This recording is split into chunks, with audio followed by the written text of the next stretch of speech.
Imagine slipping into the deep, dreamless void of anesthesia, where every sense fades and your body seems to be disconnected from the world. But what if that silence isn't absolute? What if, even while your mind is wrapped in the chemically induced embrace of anesthesia, part of you is still listening, still aware? This isn't the plot of a sci fi movie, but a phenomenon that has been experienced by patients and explored by doctors for decades.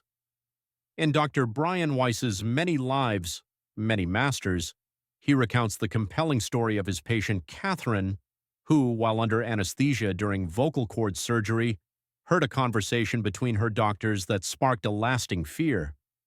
This experience changed not only her life, but also challenged Dr. Weiss's understanding of the unconscious mind.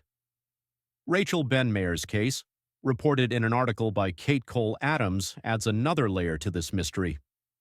Rachel awoke mid-surgery during a cesarean section, fully conscious of the pain and voices around her.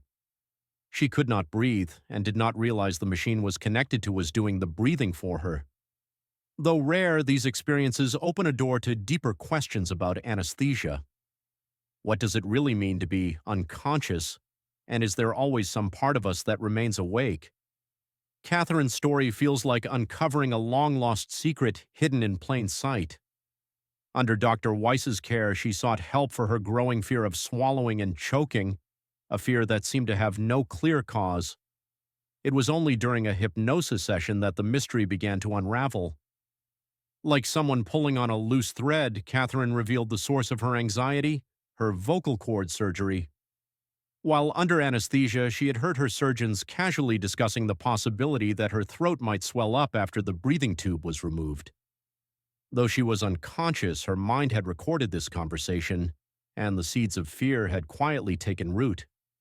It was only after she uncovered this memory in her hypnotic session that her choking anxiety disappeared, almost as if the fear itself was an echo, a whisper from the unconscious brought into the light.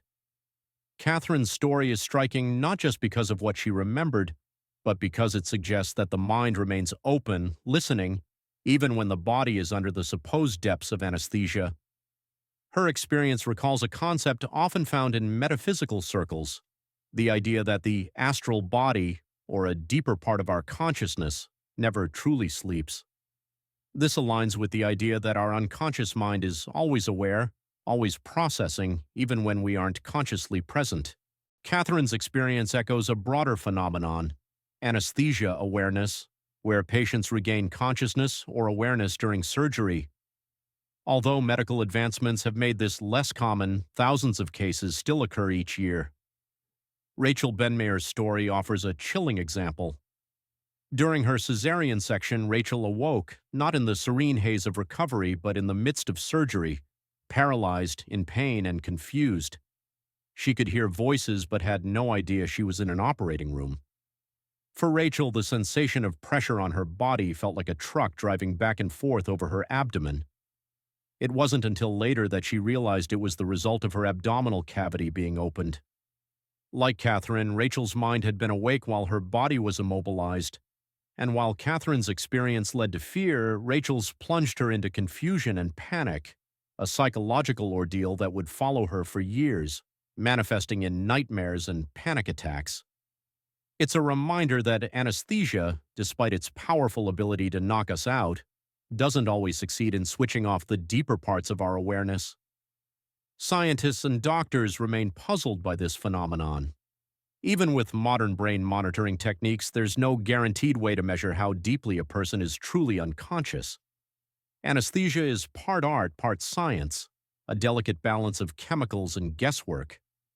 As Cole Adams points out, we are still in the dark about exactly how anesthesia works or why awareness breaks through in some cases. It's as though consciousness lingers at the edges, like a shadowy figure, waiting to step back into the light. Cathryn's case invites us to consider a metaphysical interpretation of these experiences. In many spiritual traditions, there is the concept of the astral body, an energetic or ethereal part of us that remains aware even when the physical body is asleep or unconscious. Could it be that this astral self is what hears the doctor's conversations or registers sensations when the physical body is paralyzed under anesthesia? For Cathryn, the surgeon's casual discussion about her throat swelling became the origin of a phobia. It wasn't the event itself that caused her fear, but her mind's interpretation of it while she lay helpless on the operating table. Similarly, Rachel's mind constructed a narrative of confusion and terror, thinking she was in a car accident as she endured pain without knowing its source.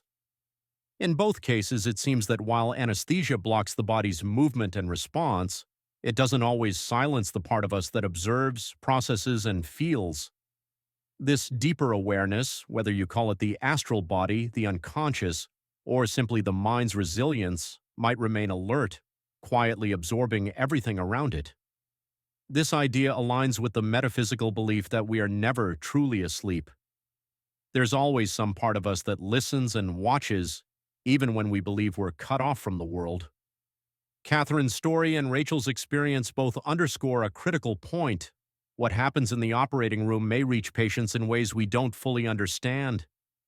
Even when we believe a person is deeply unconscious, their mind, or some deeper part of them, might still be paying attention.